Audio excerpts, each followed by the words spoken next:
గుడికి వెళ్ళడానికి కూడా కోర్టు పర్మిషన్ తీసుకోవాలా? కాదు కాదు, అంటే గుడికి వెళ్ళడానికి కూడా కోర్టు పర్మిషన్ పెట్టాలా?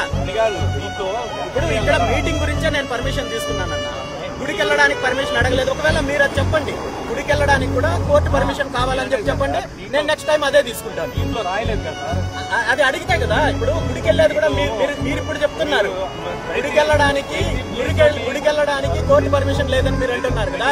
గుడికి వెళ్ళడానికి కోర్టు పర్మిషన్ కావాలని చెప్పి మీరు చెప్పండి, డెఫినెట్ గా నేను అదే విధంగా నేను ఇంతకు నెక్స్ట్ టైం గుడికి వెళ్ళడానికి కూడా తీసుకుంటాను.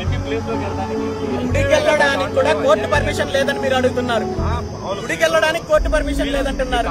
ఇదే రిటర్న్ గా గుడికి వెళ్ళడానికి కోర్టు పర్మిషన్ కావాలని చెప్పి నేను కోర్టు నుండి తెచ్చుకుంటాను. మరి లేదంటున్నారు కదా మీరు. ఆర్డర్లో ఎందుకు ఉంటుందన్న? గుడికి వెళ్ళడానికి లేదా ఇంకోటి వెళ్ళడానికి, మనుషులతో మాట్లాడడానికి పర్మిషన్లు అని నేను అడగలేదు కదా. గుడికి వెళ్ళడానికి కోర్టు పర్మిషన్ అడగాలన్నా ఇది యాక్టివిటీ ఎందుకు? గుడికి నేను దండం పెట్టుకునే హక్కు కూడా నాకు లేదా?